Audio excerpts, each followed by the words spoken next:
And here we go. Okay, so Denver Broncos Mile High View, no commercials, no bullshit. Tell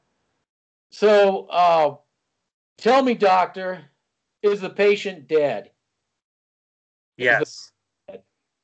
Is the horse dead? The horse has been dead for ever since Pat Bullen wasn't running anything anymore. Go ahead and beat it. Go beat that dead horse. I have no words to say, because I love Fangio because I love the way he coaches, and but when you're at home and you're going against a Tom Brady led team and you've had success and you know how to beat him, and you still don't. And what did I say? Tight ends are going to be a big factor. And I said that Scotty Miller guy, he wasn't effective, but he still was effective. But I am in shock at how this team, what you can say about a Vic Fangio's team is that they play hard for him. That was not the case. Well, at least not on the offensive side of the ball. I agree. But we've been saying this for about, for about 3-4 years, when I started realizing how bad this is going to go. I'm going to call out Bronco fans because this is just getting really old. That's all I do. I have to do it. I have to. When are people going to start opening their eyes and see that?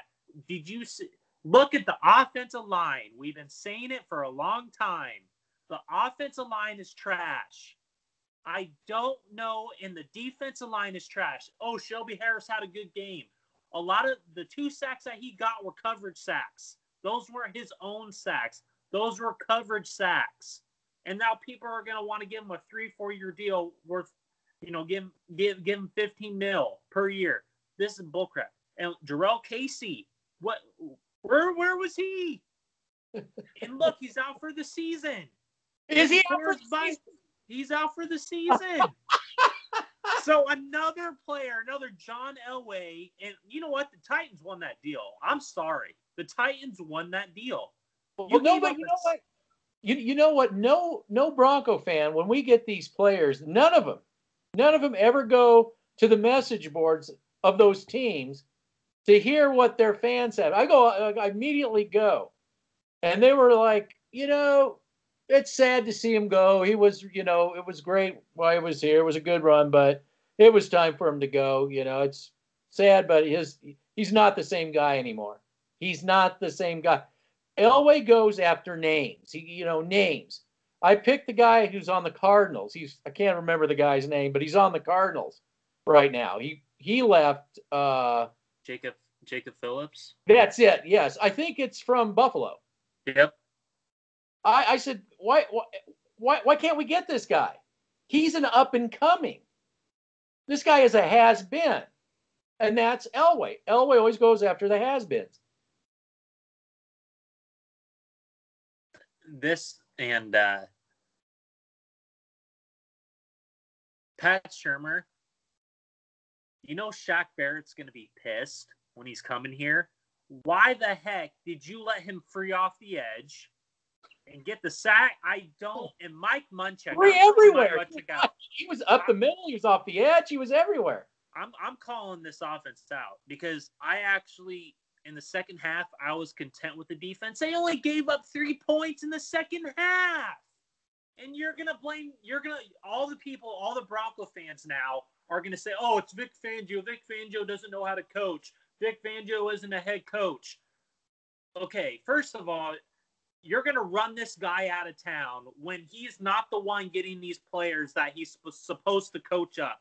Are you kidding me? He doesn't have a middle linebacker like he did in San Francisco, like he did in Chicago. He doesn't have that freedom because Elway has a noose around his neck. And Bronco fans, you need to start holding him accountable because it can't just be me and you doing this. It can't just be a few people. We have to start recognizing that Elway doesn't know what the heck he's doing. No one's holding him accountable. And Joe Ellis ain't going to hold him accountable. Joe Ellis isn't there to be the owner. He's just there. Nobody can. He's occupying a seat. Exactly. You do a mugshot of all these owners. Half the people wouldn't even know who Joe Ellis is. So you saw the product of the offensive line that John Elway has put in front of you. You got to be kidding me. You're saying that this is a top 15 offensive line? This is worse than last year. And what is really, really sad about, and the most frustrating about the offensive line, the worst part of it isn't even on the offensive line. He's spending the king's ransom to here you go. He's sitting in a hot tub somewhere. Here you go. Here's millions and millions and millions of dollars. And Graham Glasgow, is he the next Ron Leary? Like, you got to be kidding me with this. Yeah. You're gonna. Oh my gosh, I get it. Lloyd Cushenberry, he's young. This is his third game in the NFL. I'm not gonna judge Lloyd Cushenberry off of 3 games. That's just not how it rolls. Dalton Reisner, I listened to your video yesterday. I looked at tape. He's playing like I don't want to say that he's playing like garbage. He is playing like absolute garbage. I went back to the game, and I looked at his tape, and it was garbage. And Garrett Bowles, another holding call. Oh, but he still had a good game. He still had a good game. Yeah, because his right tackle sucks. Did you get the memo though? Did you get the memo? All the Broncos need is a quarterback. Everything will magically, the fairy dust will be sprinkling everywhere. Unicorns will be jumping. Yeah, just Patrick Mahomes here. He'll fix it all by himself. Patrick Mahomes, you kidding me? He has all this talent, and he has Mitchell Schwartz, one of the best right tackles in football. He has a solid offensive line in front of him. It's not the best, but I don't want to talk about this. You know why? Because Mahomes, he waved a magic wand. Nobody else did that. The front office didn't do that. The scouting department didn't do that. No. Listen to Bronco fans. They will tell you he did. He would have done it all himself. He scouted it. He built it. Even when he was in college, he was building the Kansas City Chiefs the whole time. This is. But I'm so I'm pissed because I have to talk about how inept this team has been for 3-4 years, and I'm the biggest Bronco fan out there, and I could talk Broncos all day, but when I see effort like that from an offense who is consistently for the past 3 years, because Elway felt that, I can win off this defense, when he had a Hall of Fame quarterback, and when you had Pat Bowlen who held him accountable, that no one likes to talk about, and then you're gonna roll out that crap. You're gonna roll out that. I'm telling you right now. I felt like, and Mark Schlereth said it perfectly, just because you're close to winning just because you're close in these games doesn't mean you're close to winning. That's baloney sandwich. And I love Mark Schlereth because I agree with him 100%. And he said it again, this game. You could just hear it in his voice he hated talking about Denver. They barely talked about him. Talk about something else. You know what's funny? I got to tell you something. This is really funny. It's about me. I was telling the world that, hey, calm down. Don't panic. Today, I'm like, where's my torch? Where's my pitchfork? I'm burning down the castle. It did. I mean, here, go ahead. Keep going. I want you to go. I'm not giving up on Fangio like other people like Sports Talk Radio is, because they're talking about taking for Trevor Lawrence like that's going to solve anything. Yeah. We want to take for Justin Fields. Okay. They don't understand. Last night I was listening to another podcast, Mile High Huddle. They forgot to talk about the offensive line. Oh no. And I'm sitting there about that. And I'm sitting there and I'm just like, so you would rather tank for Trevor Lawrence. And this Thursday, oh my gosh, I don't know if we can win this game. I'm sorry, because the Jets stink, but I have no faith in this offense. Like you said yesterday, teams are going to blitz. It doesn't matter. They're going to blitz. And I haven't had this feeling since we got blown out by the Eagles in 2017. And I haven't had this feeling since we got destroyed on national television on Thursday Night Football last year when we had Joe Flacco as quarterback and he got sacked 7 times. This is ridiculous. It's a constant year after year thing with Elway. He likes to go after names, like you said. A.J. Boye's hurt. Now Jarrell Casey's hurt. All these, and he likes to go after these free agent linemen. I didn't want any of them. I was so enthusiastic that we got rid of Chris Harris Jr. and we got A.J. Boye. Oh, that's gonna solve our problems when we face Kansas City and all these good receivers. That's definitely gonna solve our problems. But, I'm just looking at the moves that Elway is making, and I'm like, you are making some of the most egotistical moves I have ever seen from a GM. Well, I'm sorry. Nonsensical. And Bronco fans, I'm sick and tired of Bronco country just ignoring the fact that, we have to blame Fangio for everything. Yeah. We have to blame him. Yeah, well, and get a new quarterback. Get a new quarterback, too. Yeah, we have to do that. And I'm like, do you realize who is buying the groceries here? Elway has been doing this for – he is getting – if Pat Bowlen was still the owner, he would have fired him like 2-3 years ago. This wouldn't have gone on. I'm sorry. But I'm sick and tired of Elway going after these names in free agency, not drafting and developing solid offensive linemen. You draft Garrett Bowles and you pass on Ryan Ramczyk, who's an all-pro right tackle. And look at the Saints last night and the Packers. They have solid offensive line. Oh, yeah, look at the Saints against the Bucks. Look at the Saints against the Bucks. And Pat Shurmur, why the heck did you not look at the tape from Carolina and Tampa Bay? That's what I was going to discuss that. Yeah, okay. You go ahead.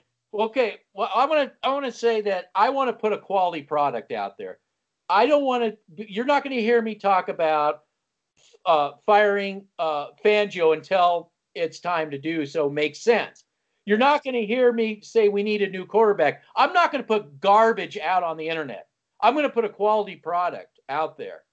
I just want to take a time out on the game. I wanted to bring something up to you is that one of these days I wanted to, and sooner rather than later, is do a kind of a segmented cast on how we got where we're at. And I'm just gonna talk about this just for a second. I want to go like all the way back to where, like if we talk about the offensive line, the Super Bowl against Seattle, where the center hikes the ball, into the stratosphere. And when that happened, I thought to myself, they paid him. Somebody paid him to do that. But then I realized as the years started going, the Seattle, what they did is they exposed that the Broncos offensive line was starting to degrade. It was starting to go down the tubes because it just kept getting, just like the defense here, it just kept getting worse and worse and worse. What they brought into Super Bowl 15 wasn't anything, wasn't any good. No. It was all the defense. Yep. And it was really and then the fact that, the relationship between Kubiak and Elway, how it destroyed the relationship between Elway and Manning, and then eventually destroyed the relationship between Kubiak and Elway.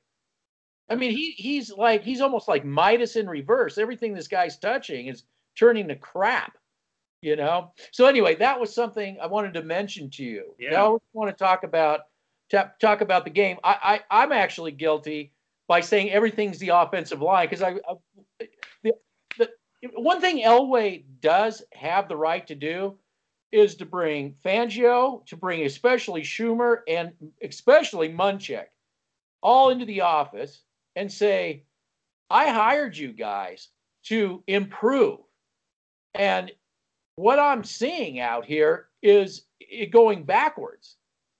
Why, let's see the game film. Why is it that, you got two different teams that come in and they're spitting your offensive linemen and your tight ends, and nobody seems to know how to block or what their assignments are.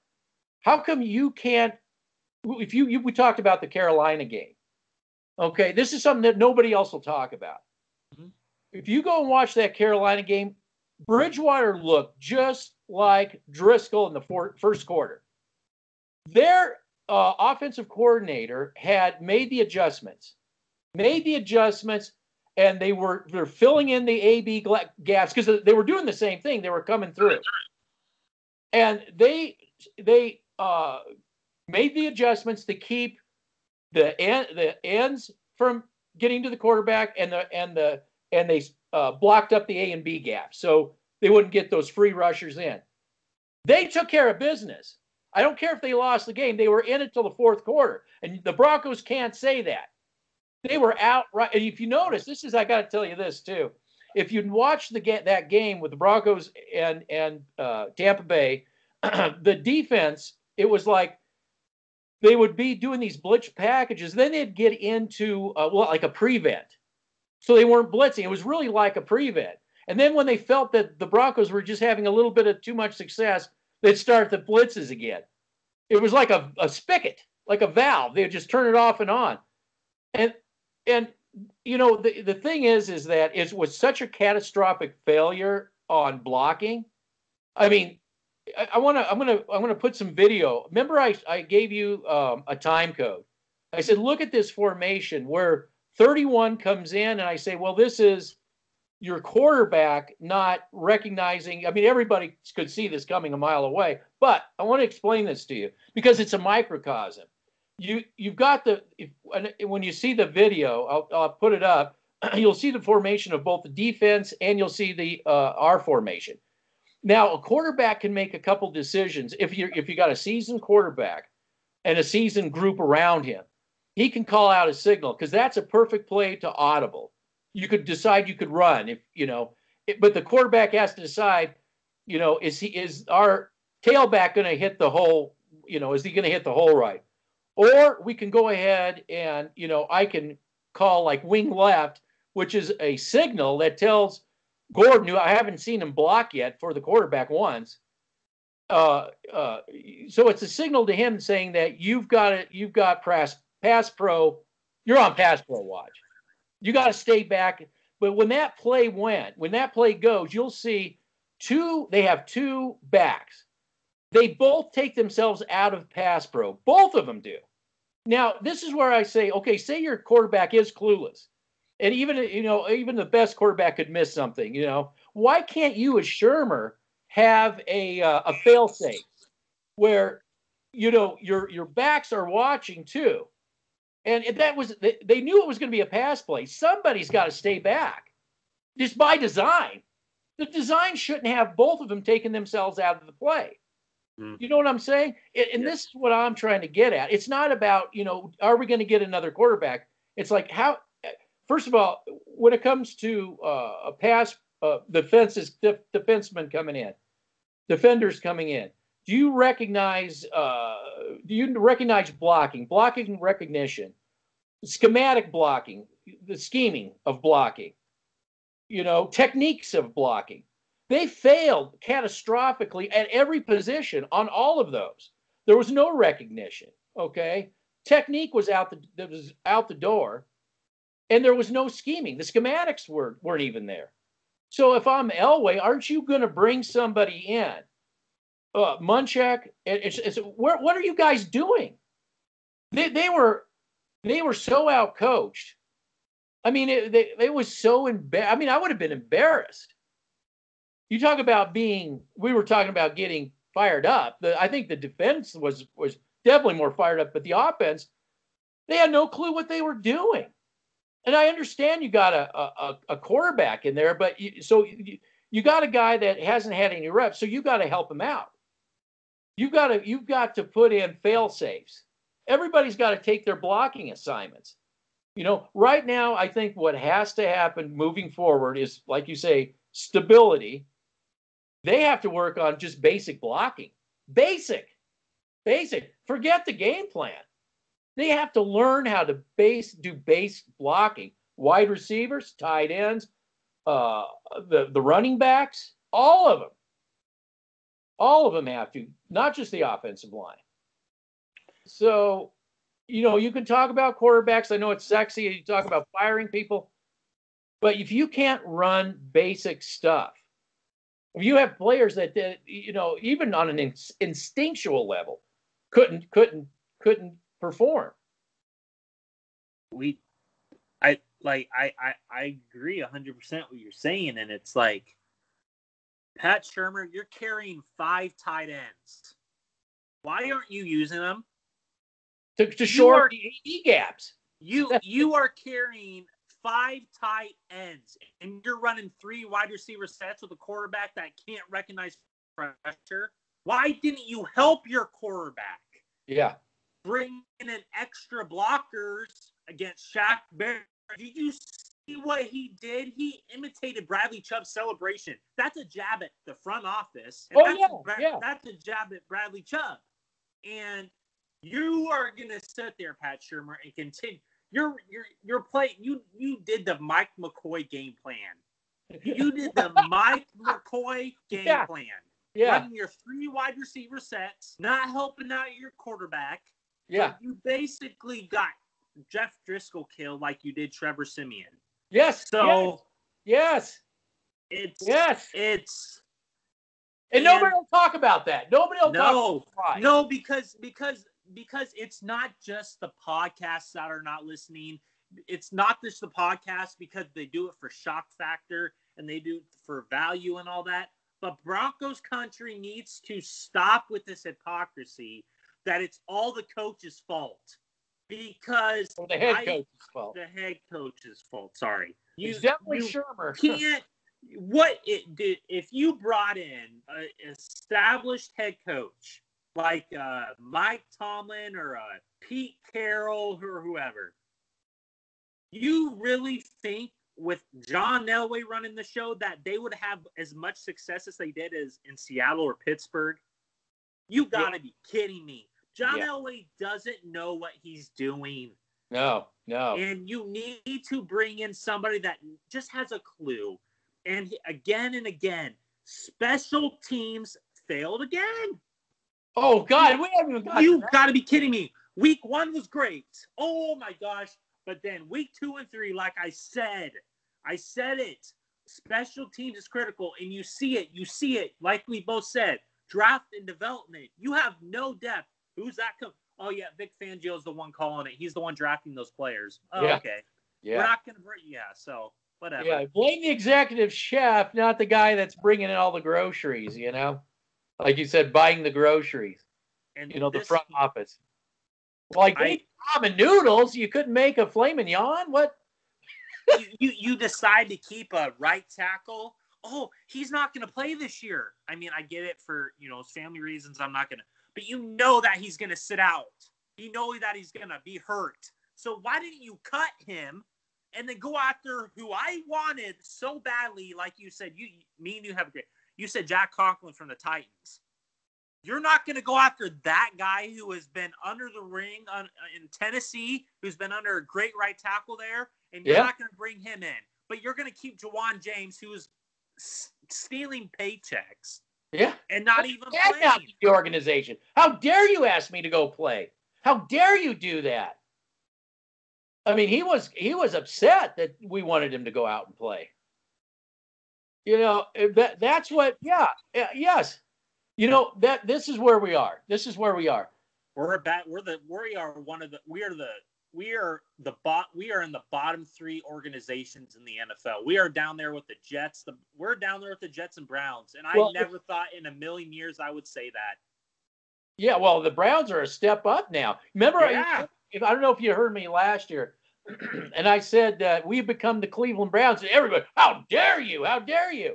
I'm like, now I'm saying the Cleveland Browns are a step up. And again, even with their idiot quarterback that they got, Mr. I only care about my Hulu commercials. Yeah, my commercials. Yeah. They're a step up. So where we're at, really, if you want to talk about getting something, it's Broncos need an owner. Is Brittany? You really think Brittany's like people are like, oh, Brittany's gonna save the day? Oh like, yeah, really? yeah. Is Brittany? Yes. Is Brittany gonna gonna grow a backbone? Oh no.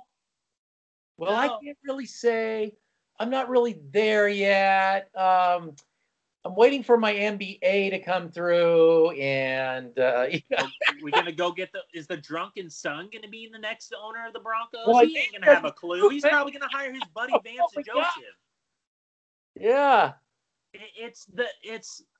This is what happens when you don't have stability, and this is what happens when you don't have an owner who holds people accountable. So this Thursday, people like Elway. Yep, and this Thursday when we play the New York Jets at home or in New York, toilet bowl. You mentioned there is going to be if Denver loses this game, and they have a real shot of doing it, because I don't know if Pat Shurmur or Mike Muchack can. Adam Gase is going to. You remember when Adam Gase was in Miami and he stuck at the Elway? Yeah. So he's going to be fired up because he's going to try and save his job. He's going to do whatever it takes to. Well, he's probably going to talk to his defense. He's going to talk to those guys over at the defense and, okay, let me give you a memo. Blitz, blitz, blitz, blitz. Let me just give you a clue here. And Denver should beat this team on Thursday. And if they don't, I don't know if they can. Well, I don't know. I don't know if they can. It's just kind of off a little off topic. It's really a shame both the Bronco organization and the Jets organization has sunk to where both organizations are. It's really they're clowns. They're clowns. They're clowns. The NFL and Troy, or when you remember when Troy Aikman and Joe Buck did the game last year when Kansas City was in Denver, that Thursday night football game. And Troy Aikman was on there saying, this is the worst offense I've ever seen. Oh, yeah. Do you think this offense is worse than last year's offense? Yeah. I was gonna say Scangarello at least could plug up the A and B gaps. He could at least plug the A and B gaps up and stop the edge rushers. Yep. The minimum that was at least minimally he could do that. Remember they were doing that to the Broncos. And he at least did that. Yep. He was at least made it at least somewhat respectable, and it still was bad. Yeah. Yeah. I think Mark Schlereth would have said the same thing. What was Kliss, the Broncos, and he talked about, go back to Floyd Little. He said, I've never seen, like he said, I don't know what the 60s, because the 60s was pretty bad. Offensive line that wasn't. I can't think of anything that's been, any remotely this bad. I don't remember. You were bringing up a guy a couple days ago. I had to do research on. What was his name? John Ralston. When was the last time that we had a GM that recognized talent? Well, we had John Beek. I could get into that. Everybody wanted to give Shanahan all this credit, but Beek brought in all those guys. John Beek. He brought in all those guys. Shanahan didn't bring him in. Shanahan had the one thing Shanahan did have was the running backs coach, Bobby Turner. Was it Bobby Turner? Yeah, and they brought in Terrell Davis. They did, but everybody else was brought in with John Beek. Yep. And Shanahan wouldn't acknowledge his part in that. He had a major role. That was our last bet, really, other than the guy you said that went to San Francisco. Yeah. And that was the last really good GM that we had. Then, Shanahan wanted to play the role of GM too. That's too many. That's the problem is there's too much head ego tripping going on at Dove Valley. I don't know. I don't know what we do. I have I have envisioned some things, but it's like, you're right. They're going to keep Elway through his contract. We're going to just have the same old crap. And Elway's just going to continue to ignore the O-line, and he's just going to be like, the sports radio is going to be clamoring for Trevor Lawrence and these quarterbacks coming up in the draft. Yeah, and it's everybody wants to see if there's light at the end of the tunnel. I don't see one right now because this has gone on way too long, and Pat Bowlen. What made Pat Bowlen so good is that he was not an ego tripper. He just his goal. He was a doer. He was a doer. More, he didn't care about the ego. He was into doing and getting done. Yep. That's what meant a lot to him, was getting the job done right. And so you're right. And it's a shame too that this happened to Locke. It happened to a guy that maybe in the right circumstance could have had a really good shot, but the way the team is, I just don't see how he's going to have they're going to ruin his career. No, it's all him. It's all the Fangio, Drew Lock, and all that. Remember, how these people, they turn on Lock. I was the first guy that said, "Hey, wait, I don't know. This guy seems pretty inconsistent to me." I don't know. Now I'm the one defending it from these assholes. Because I feared this because you were the first one to bring it up. And I said, I'm like, either Elway is going to do the right thing here or he is going to screw it all up. And this kid has so much talent, and I've seen him play. This kid has so much talent. The swagger that he carries and how he carries himself is what you need in a franchise quarterback. But you're going to continue to get this kid hurt. And you're going to continue to throw him under the bus. Yeah, they even had you brainwashed, because I looked at the footage. He had no chance because Elijah Wilkinson, it wasn't even a factor. That defender got back there so fast, he didn't have a chance to throw the ball away. He had to get out to try to throw the ball away. Yeah. But by the time that he got caught by that guy, whoever it was, I don't know if it was Reisner, somebody on the left had already lost his Bulls. His defender was already in pursuit when that happened. So when he gets moving, this guy's already caught up. What is Locke supposed to do? There's nothing. This is what today it was. Too much time. Too much. He had too much time with the. There's no too much. There's no too much. There's no time. This team isn't good enough. You're giving the offensive line too much credit, saying quarterbacks have too much time. They don't have any time. Only time they had too much was maybe during that prevent defense. Yeah. But when the defenders were coming in, nobody was stopping them.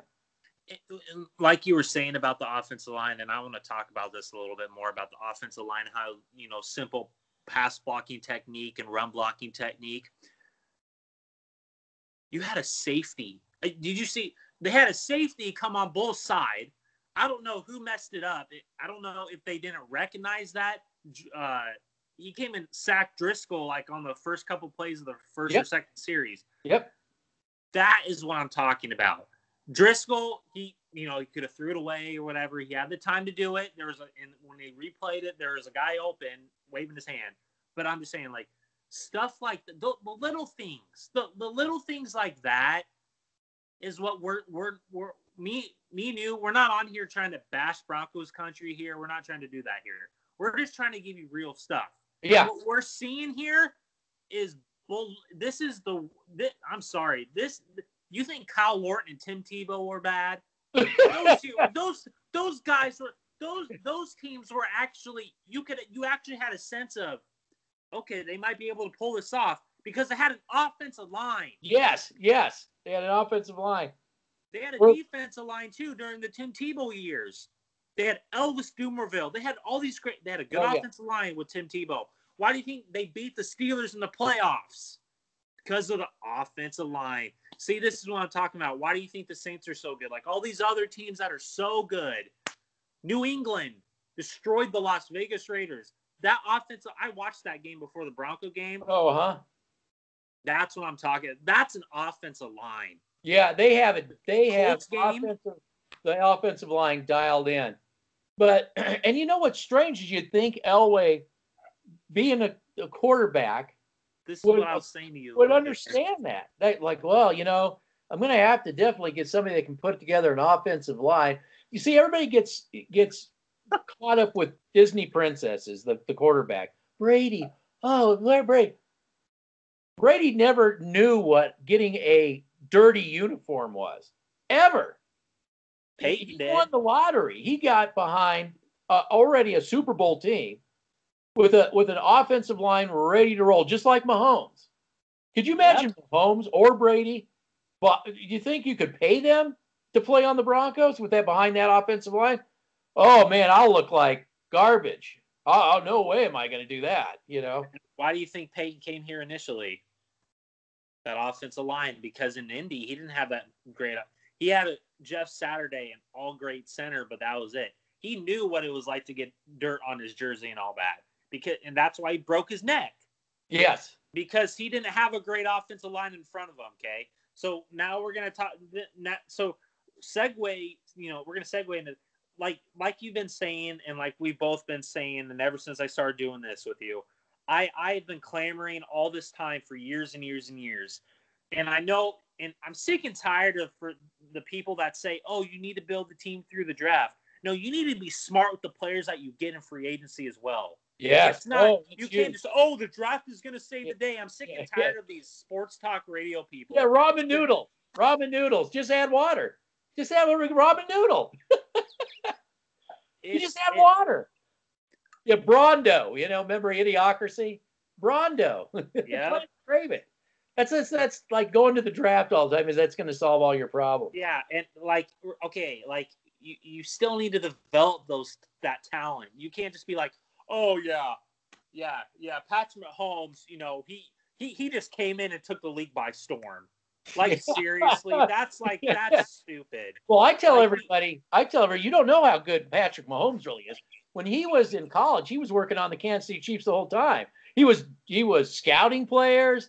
He was working with the offensive line, making sure that they were bringing in the right people. Oh yeah, he was working with the offensive coordinator. I said, you don't really know behind the scenes. I just this Thursday, I'm not confident. This is a team that we should beat, but like you remember, I think it was 2 years ago, we lost. And we remember when we went to Arizona and destroyed the Cardinals. I just feel like it's either going to be that, and then everybody's going to be like, "Oh my gosh, this team is." They're just going to be sports talk radio is going to be. I like the Mickey Mouse. Yeah, exactly. They're going to be like, "Oh my gosh, this team is." This team is better than we thought it was. This defense is better than we thought this was. The offense is better than we thought it was. And it's just going to be like, that's a team that you should beat. And it's nothing going to be pretty. I'm not saying that we're going to win. I'm so and I'm listening to New York. I'm getting ready for this game. I'm already watching tape and stuff for this game. And okay. Well, tell us about the Jets. Tell us about the Jets. They're not scared of us. I can tell you that right now. They're not scared of us. Nobody is. Nobody's scared of the Broncos, and I'm just going to put that out there right now. Well, they beat the Broncos last time, didn't they? Didn't the last time they played them, they beat them? Am I wrong? Yeah, in New York. Yeah. So this is with New York.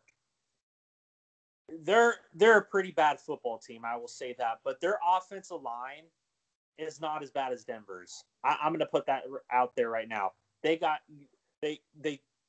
Connor McGovern. They got Mekhi Beckham, left tackle, who I looked at his tape. That guy's a beast. That guy's an absolute monster. So I'm not saying those two, but there's other players on that offensive line that are pretty decent. But they're a better offensive line than Denver's, and that is. But here's another quarterback getting in the shaft. They're Sam Darnold. Sam Darnold's getting the shaft. Of course, because they haven't surrounded him with enough talent. You'd be smart if that team implodes and they get a quarterback that somebody with a brain in their head says, look, we got a good place for you. We're going to bring in, there's not going to be no hype. You're our future quarterback. We're going to let you take it easy. We're going to slowly matriculate you into the system. There's no pressure on you, but we want you to be our guy moving forward. That could be a steal for somebody. Yeah, like I was saying, like I don't want to go too much into the Jets game. I kind of just want to watch a little bit more tape. I'm going to be doing that tomorrow. But what I watched today when they faced the Colts, and if they go after a quarterback, I think the Colts could be a very good destination for Sam Darnold because they have Philip Rivers, and Philip Rivers is only there for a like year. that. Yes, like a situation something like that. Yeah. So it's I got to look at more tape and let you know what I see and what could be a weakness for us. But we both said it. We both said it before the Buccaneer game, and I'm going to go back to this. I said it. I said, Rob Gronkowski, that guy had more catches in the first couple plays than he did all year. So that's what I'm saying. Like, yeah, Josie Jewell, that was a bad pass from Brady. You remember the corner of the end zone, the corner route to the end zone? Yeah. Jewell got absolutely beat on that play. Yeah. And, like, that's what I'm talking about. And Justin Simmons, I'm calling Justin Simmons out. Yeah, that dude is strong. That. Yes, I saw that. I thought about you when I saw that. When Justin, he was right on the guy that you wanted him on. Yeah. Yeah, and he got absolutely, and that's what I'm talking about. Like the Jets have a receiver. Well, the grade on Simmons, the grade on Simmons has been kind of like he's not superstar type. He's up and down. Yeah, he's above. They'll put him above average, but they don't put him in superstar type. He's definitely no Atwater. Nobody's gonna be the next guy. The closest Atwater that was close to that is Cam Chancellor and recently TJ Ward with the hits that he would enforce on people, but that's about it. I haven't seen anybody else with that type of. There's going to be no other Steve Atwater. Well, I guarantee you that if there's a Steve Atwater out there, that Elway will pass him up for Oh yeah, because he has to go after like defensive linemen that never pan out, like DeMarcus Walker and Draymond Jones that everybody was so high on, and now he's hurt. So it's the hit, like we've been saying, and I'm not going to continue to beat a dead horse. It's just, when is Bronco country going to realize is like, stop looking at Vic Fangio. Like, I get it, Vic Fangio. He's a defense. Like, what do you want? Like, I get it but Sean McVay, when Sean McVay got,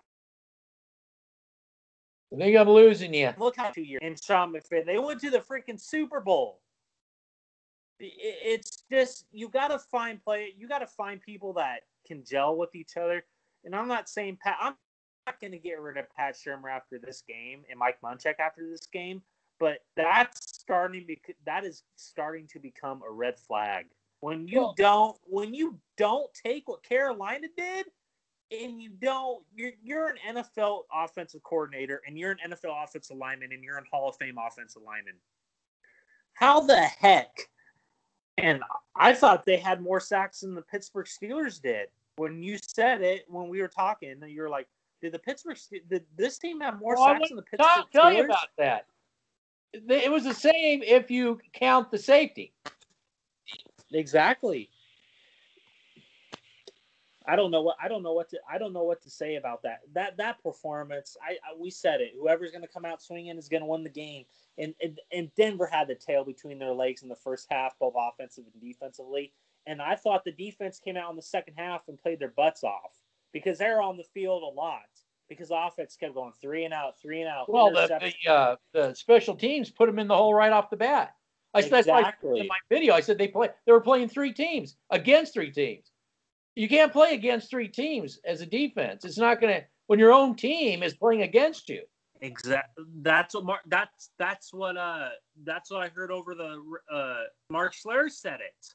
He literally said it after the game. He's like, yeah, they put the defense in the hole. The defense was playing for the offense and special teams. Like, you can't do that to a defense that's already suffering from injury and that's already old to begin with, and that doesn't have any pass rush. And people, stop hyping up Shelby Harris, please. I'm sick and tired of that. This is the 5th best defense, right? Didn't you hear Marillac? It's the 5th best defense. Yeah, and what is he to say? And, like, seriously, that's another guy. Like, seriously, you really – like, that's another guy that I am sick and tired of. Same with Cecil Lammy. Like, these guys, oh, the defense has to step up. The defense has to do it all. We're not going to blame the offense. We're not going to blame No. They know that's right where the blame is. If they wouldn't let me into Valley.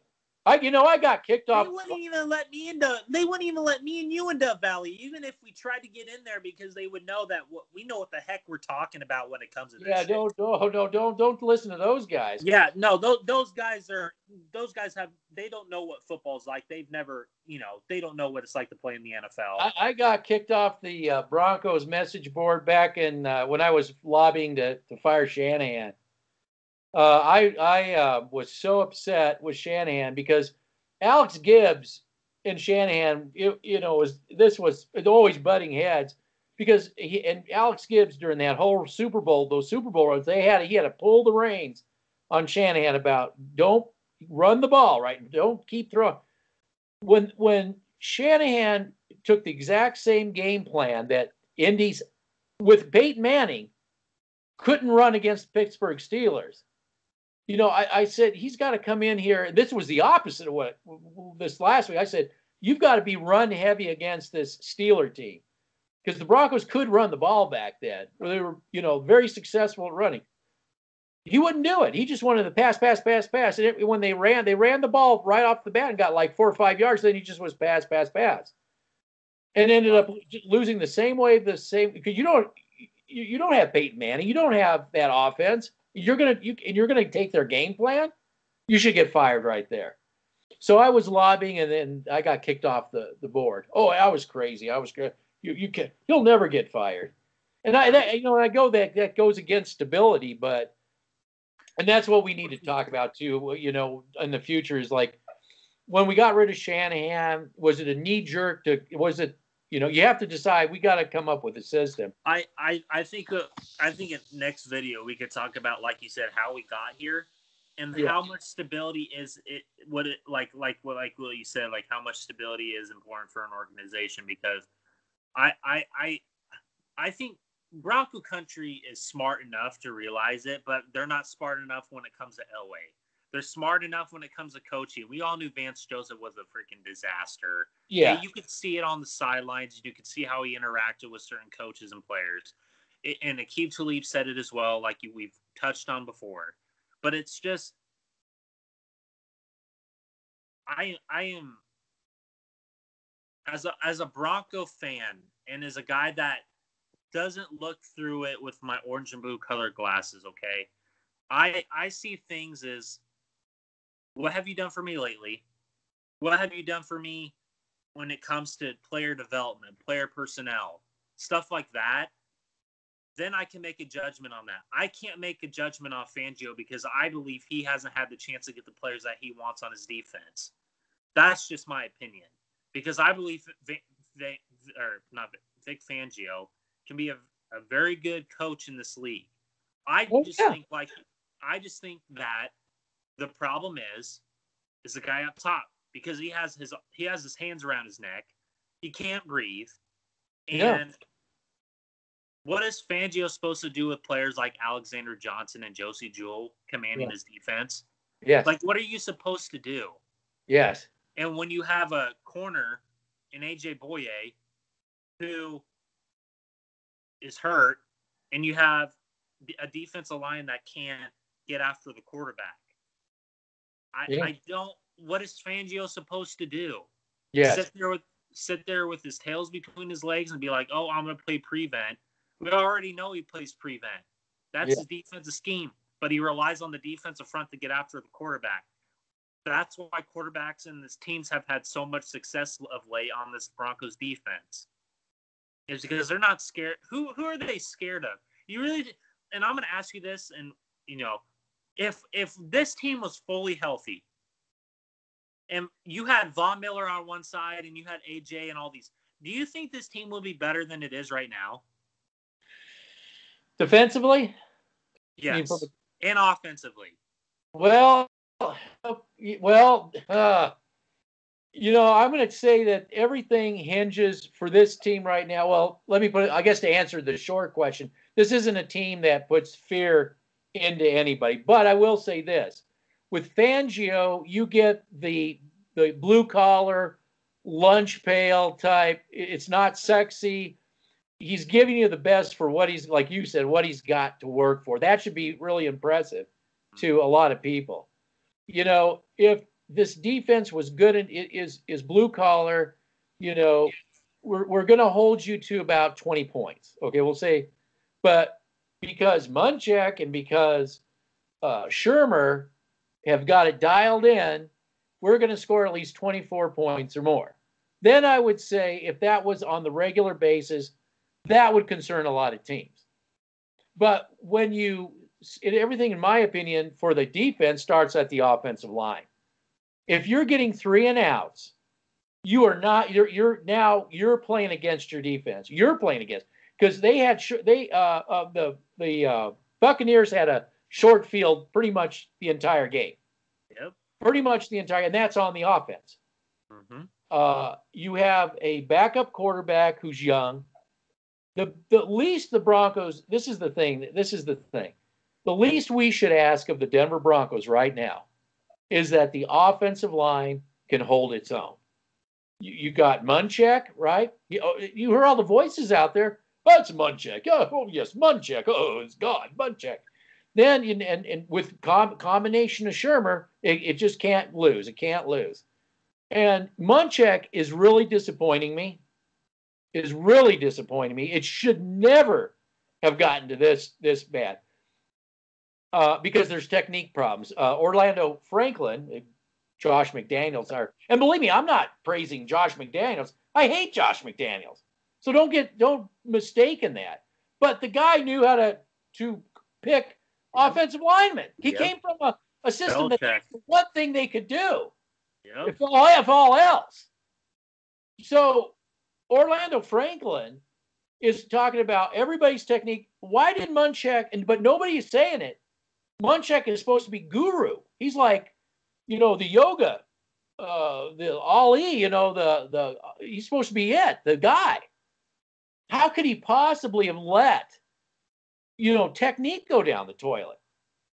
Did he spend too much time trying to fix bowls? That maybe he spent so much time on bowls that everybody else got, I don't know. It's just, how can Muchack let that go? Exactly. I think I agree with you 100%. These past 2 years that he's been here, a year and a half, 2 years, I understand it from. Well, I guess, he does also have the Elway albatross around his neck. That's what I was going to say. Like, what are you supposed to do when you have a left tackle who holds almost every other play and tackles people to the ground, and you're you have a right tackle? Office, you can't get rid of him. I'm the guy in the front office, and that's the problem. He should not have any say in player personnel. If you want to run the finance, if you want to run whatever, you have no say in, but that's where your Brittany Bolin has to, because somebody's got to take, they all have to get together and say, we've got to stand up to John Elway and say, we are taking you off of player personnel. You can run finance, you can run the marketing, you can run all this stuff. I don't want Elway a part of this organization anymore. Well, but you got stuck. You're stuck for 2 years. And that's why I'm just like, that's why I agree with you when you said we're just gonna have to write it out for 2 years. And you're right. Did you ever hear my video I made? I made a video about Elway. It says, are we getting Al Davis? And I said, yeah, I said, and Bronco fans are going to be making the same mistake Raider fans did. Excuse making for Al Davis. Excuse me. Just telling you other fans don't know what you're talking about. The meddling owner. He has become a meddling owner, non-owner. Can you imagine if he was the owner for this team? Well, it's even worse because I know. Well, no, it'd be his money. He's spending somebody else's money. Could you imagine? I mean, my gosh. He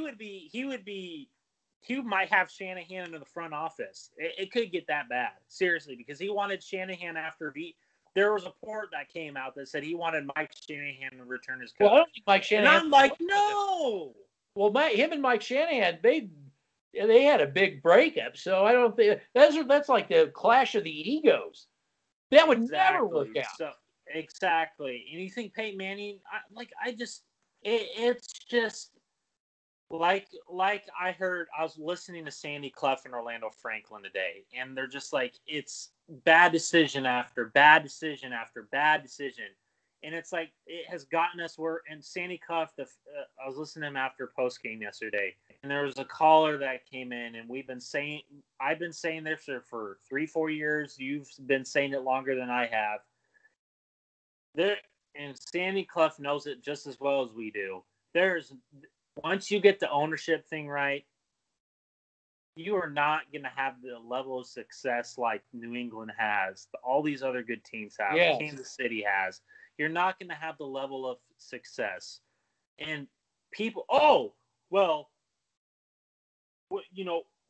some teams have bad owners. It's okay, like Dan Snyder and all that. Well, we understand that. We understand that. And look at those teams. Well, those teams haven't gone anywhere. Facing that. The Broncos are facing that Snyder situation with Brittany Bowlen. And if this happens, and I'm telling you, if this happens, I do not want Brittany Bowlen as the owner because she's a part of the organization. She is under the wing of all these great management people that we aren't doing anything. Oh man, like I don't want her to be the owner. No disrespect to women because oh my gosh. I'm just saying, like, seriously, I don't want Brittany freaking Bowlen as my owner for my Denver Broncos. Because, like you said with the Dan Snyder effect, I don't want that. I could have got maybe more respect for Brittany Bowlen had she got together with the other Patricia Bowlen that she's feuded with and said, look, we have to work together, all of us. We all have to be a part of this somehow because we got Elway and this trust running this organization into the ground. We all have to start making some unified decisions about, but the bottom line is this is where Pat Bowlen dropped the ball. He let his sentimentalness for his family get in the way. Nobody was qualified to take over. Nobody was qualified. Nope. He should, not even his wife. No. And he should have been vetting out owners. And, I always said, well, unless somebody puts a hit out on him because, he and then maybe in a secret vault somewhere is his will and testament that says, when I'm no longer able to, I've talked to this person here and they're going to take over the team. This is a part of my will and testament. Because nobody in his family is qualified right now to run an NFL organization. And he should have knew that. He should have known that. I mean, it was not only that. I mean, he's got pitting one wife up against the other wife, one daughter up against the other. That's nitro and glycerin right there. Yep. You can't do that. That's the only downfall of him as an owner was his giving up the reins to somebody else and his family, getting his family involved in this, and they have no business involved because they're all feuding it, just like when somebody dies in an estate with millions of dollars, they're all fighting. It's all you have with this now. It like we've said millions of times,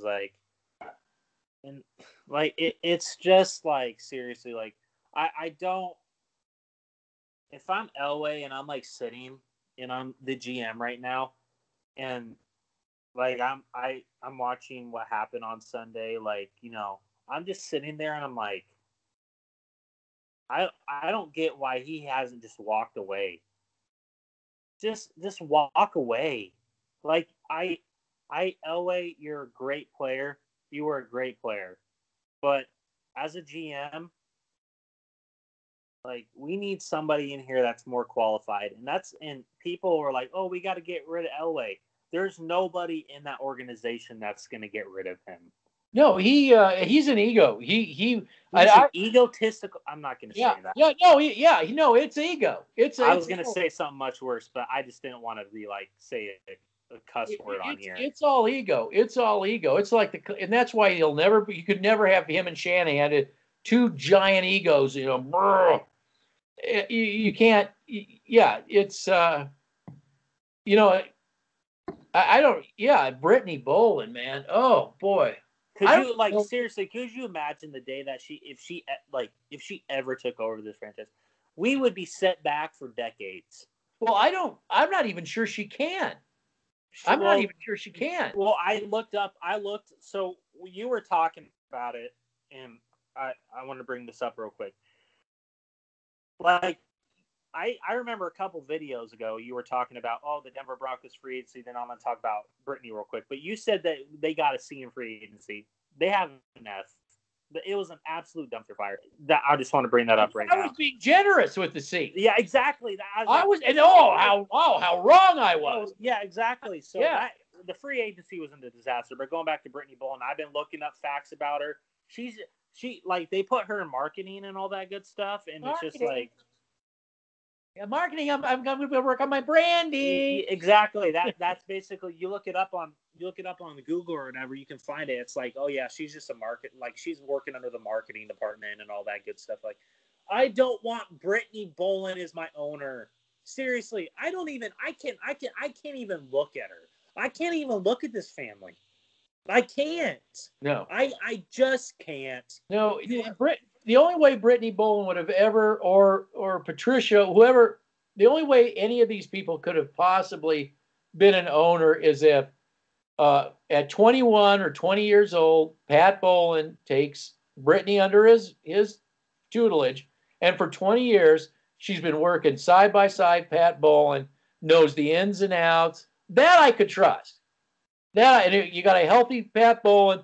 20 years later, he dies in a helicopter accident, you know. Oh, no, that's okay.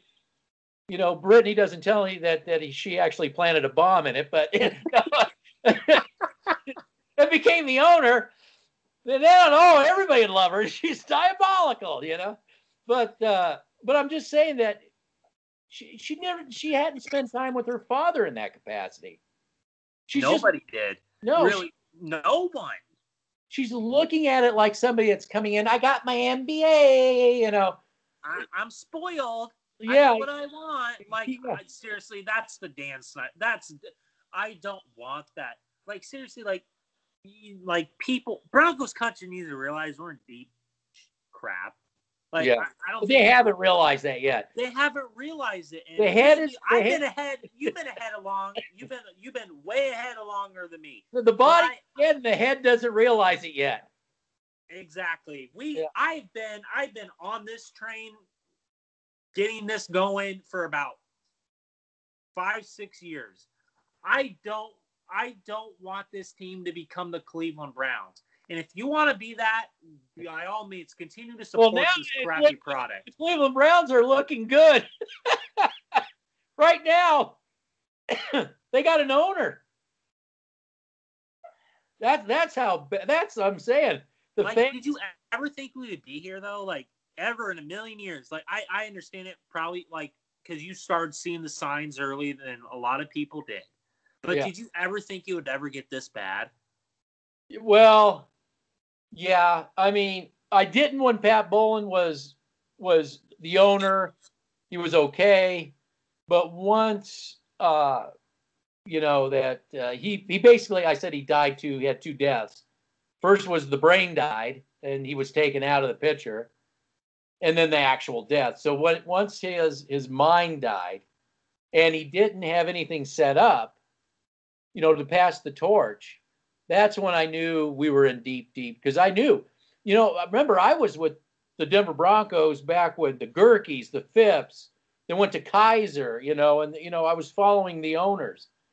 And we got Pat Boland, you know, the oil guy, and he wears he wears the funny, you know, the jacket, the mink coat or whatever. Yeah. You know, with the glasses, you know, kind of cool looking, you know, kind of hip. Do you think he was the one that hired McDaniels? Yeah, yes, because I think that when Shanahan was fired, they had to come up with a system. They knew that they were going to have to revamp I can get into this whole how it should have went. If McDaniels was such a bad hire, even on his own merits. I mean, he goes to the Denver Broncos, and Pat Bowlen and the two are talking. Well, and Pat Bowlen did the right thing by wanting to just get rid of Cutler. That was the right thing to do, because I mean Cutler can't come in and start making all kinds of crazy demands. Yep. So the media tried to protect Bowlen by saying, "Oh, it was all McDaniels," but that deal was already done. So McDaniels comes in and he said, "Look, I'm gonna, if I can get this team a playoff team in 4 years, because what I would say to him, I would say to Pat Bowlen, look, I've got to revamp the scouting department. I'm bringing you a complete different system than what 28 guys were running, and probably 56 when it's all said and done, but 28 for sure on the offensive side of the ball. So I've got to revamp the scouting department. I've got to find coaches that have worked in this system before. We've got to scout players. We got to evaluate who we are, what we got. We're going to spend 2 years just straightening out this Shanahan situation and going from one system. That's just the 2 years. Then in 2 years after that, we got to see if we're, a playoff caliber team. I can't guarantee you a Super Bowl because I got to revamp. But he wasn't thinking like a head coach. He was thinking like another ego tripper like Shanahan. I'm going to call all the shots here. He didn't ask for help. He didn't, he's like, I'm going to just run the whole thing myself, just like a dictator or something. He didn't realize the scope of what he was dealing with. He has to get a system, a quarterback to fit this system. And he didn't even like Kyle Orton, who fit his system perfectly. Why would you go and get Tebow? Why would you go get Tebow? In the first round. Was that a first? Well, yeah. That was a first round. It was a late first round, right? And that wasn't. Who was I going to say? Who? That was definitely McDaniels, because he brought Tebow to New England.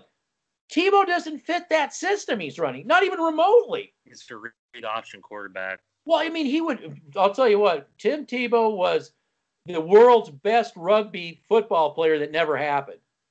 He should have went to Australia. He would have been the top rugby player, Yeah. The guy was built for it. Yep. But he is not a Belichick pocket quarterback system. Why are you drafting this guy? To show Kyle Orton how much you hate him? I mean, okay, you wanted to replace Kyle Orton. You could have done it with a number of other quarterbacks. But again, why do that when you could treat, I always said, now after the Kansas City, I was trying to explain this to fans at the time, but treat him like Kyle Orton, treat him like Alex Smith. Patrick Mahomes. It's not about Kyle Orton. It's about building an organization. Yep. Around a position. Yep. Let's get an offensive line that, and then scout in, and then we can keep that proud offensive line tradition going. Okay. Wide receivers. We're going to Demaryius Thomas. We're going to keep going and we're going to get some good Gronk type tight ends. Despite Kyle Orton, okay, everybody's like fixed on, like I call it, quarterback obsession. So then you could have drafted, how many quarterbacks could have you drafted? Well, anyway, you end up getting Manning. So let's just go with that. Now you could bring in Peyton Manning. It would be attractive. And then you drafted his successor, supposedly in Brock Osweiler. Well, that's it. Then you change the system. You'd say now we're going to be we're not going to be the pocket quarterback system. We're going to go be like the Ravens or San Francisco. We're going to be That's why they tried to get Kaepernick. Kaepernick. I mean, why? That's like Cutler. Another cancer. Because you remember when? Yeah. So. Yeah, I don't want to listen to anybody Kaepernick. The same with Cutler. I got an arm. See my arm. But they figured you out. Could you make these? No, you're being disrespectful. You're telling me what to do. You're being disrespectful. That's just pulling a Jay Cutler. I put those two in the same category. Crybaby Cutler. Yeah, Crybaby Cutler. Yeah, And Did you ever read what Cutler his demands on the Chicago Bears was? That's why that team failed. And that's why Bolin got rid of him. And try to explain that to Bronco fans. They laid it all out. That was right when it happened, and then it all went away. It all became McDaniels. Well, Cutler's a crybaby. That dude was more egotistical than a lot of other quarterbacks I've ever seen in my life. Yeah, and you listen to people that love him, you think he won 10 Super Bowls. Brandon Marshall loves him. That's bull crap. That Brandon Marshall, the receiver, not the linebacker, but the receiver. I don't believe that. No, come on. Jay Cutler was just I can't. I'll take Plummer over Cutler any day of the week. Okay. Yes. I'll take Plummer over any day of the week. But like Jake I said, the Snake. What's that? Jake the Snake Plummer. Heck yeah. I would take Jake Plummer. That dude is so unappreciated here in Denver. That dude did so much for the city. That dude was an absolute. He fit the system. I know. Yeah. Shanahan was running. Absolutely. So that the system was play action. That's what I was trying to think. They went from pocket quarterback back to play action. Okay, now you've you screwed your future quarterback because he's not a play action guy. Now fact that you're trying to get. The thing was, remember they tried to get Manning to be play action, and Manning said, "Hey, was that in 2015?" Yeah, that was in 2015. Yeah, he did. That's not what he's comfortable with. Well, why would you? Why would you ask him to do that anyway? I mean, and like I said, when we were losing to Kansas City week 2, Gary Kubiak said, "Hey, do your offense." And look, they came back and won the game. You remember Dan Reeves said to Elway, "Just win it." You gotta just say, exactly. The same old crap, And like we're so fixated on the quarterback, yet we don't know the systems that we run. We don't know the offensive line that we have is dog crap. They don't understand the receivers that we have are young and unproven. They don't understand we have no quarterback position now. Nobody has time in the position. Remember when I said I was telling you about that formation? 31's going to come in. You have to be able to signal, like I said, wing left. You can't say, "Hey, make sure you cover that guy." Well, now we know you're going to throw the ball. You got to signal all this stuff. This guy hasn't had any time in. Now this brings up another. We'll wrap this up. Okay. There is no quarterback right now position. So from a logical not what does your heart tell you or anything. Should you, because nobody has right now, I guess Driskel has the most time. Driskel has the most time with the playbook right now. Yep. Should you just keep sticking with him, or does he just not have enough that you can? But you're going to have to stick with somebody, no matter how bad, and you're going to have to stick with that decision. I don't think it matters personally. I think that. I'll bring this up. I think that before the game on Thursday, we should do another podcast about that because tomorrow Fangio is supposed to come out who's the next starting quarterback tomorrow. Oh, you got a quarterback contract. Yes. So I don't know. From a logical standpoint, I wouldn't screw anything up. I'd just stick what you've been doing. That's what I would do too. Stop trotting out Rypien.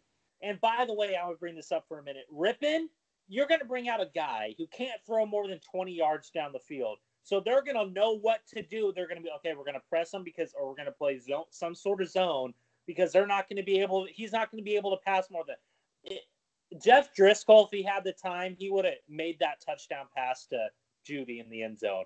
That's what I'm talking about. The difference when it comes to talent, when it comes to, I just don't want to mess it up, and I don't want to be this is. Well, let's show some stability. Let's show stability. Yeah. Stop being like, we're going to trot out Rypien, and then next week we're gonna probably trot out when we play New England. We're going to trot out Bortels. Yes. I don't want to do that. Oh yeah. And you already hear Sports Talk Radio already doing this whole thing. Yeah, show some, and when they're things are bad when you're clamoring for Bortles. You know things are bad when you're clamoring for Bortles. That's when you know things are bad. Like you said, we need to show some stability. That's all I have to say to that. Yeah. If we do Bortles and Rypien, we're gonna be right again. And I don't want to be like do I enjoy coming on here just ripping the Broncos? No. It has to be said. But it has to be said. Yeah. But I want this team to recognize what the heck they're doing. You are gonna make fans turn away to this product. They're gonna go watch the Denver Nugget games. The reruns. Yeah. This is what they need to do with the quarterback situation. Keep on track with keep rehabbing Locke. Keep rehabbing. Yep. Get rid of Mr. Noodle Arm. You're ripping. Yep. Bring Bortles as the third string backup. Yep. You already got time and rate with Driskel. You got to stick with that because you can't. For the other players' sake, the offensive line, all of them. You've got to help them out by keeping the guy they've been used to. Yep. You have to. And besides, having Bortles as a third, give him time to even look at a playbook. He hasn't even seen a playbook. Yeah. Have it be around what's going on. Exactly. Don't panic. I mean, right now the Broncos should be saying, "No, this is cut and dry." But they yanked Driskel. They should just come out and say we needed to give him a rest because of the onslaught of no, there wasn't any protection, so we had to get him out of there before we ended up getting him killed. So, but we're going to stick with him. They should have just come out and said that. We're going to stick with Driskel. Rypien is gone. Bortles will be our third string, and this is how we're going to move forward. Until Locke gets back. Until Locke gets back. Exactly. They can't do that. That already shows me. Like, you can't just say we're sticking with what we've been doing. We're waiting for Locke to heal. We'll have a third string in Bortles. We sign him. He'll be our third string backup. Everybody put him on practice squad. Got to get up to speed here. But yes, so that's my thing. And like we've said, and I'll end it with it. Like we said millions of times, when you have bad plays from certain players, they're still not going to take him out of the game. You see it with Elijah Wilkinson. They don't hold players accountable either. Yeah. You've seen that many times play out. You've seen Garrett Bowles, the longest leash I have ever seen from a left tackle before in my lifetime. Well, wasn't McKenzie, a guy named McKenzie, giving a long leash? Isaiah McKenzie. And look how great he's doing in Buffalo, by the way. You see, like I said yesterday on the comments, look at all these former Bronco players getting out of Elway's just terrible whatever. And you see how they're flourishing under these other teams. Yes. How does that?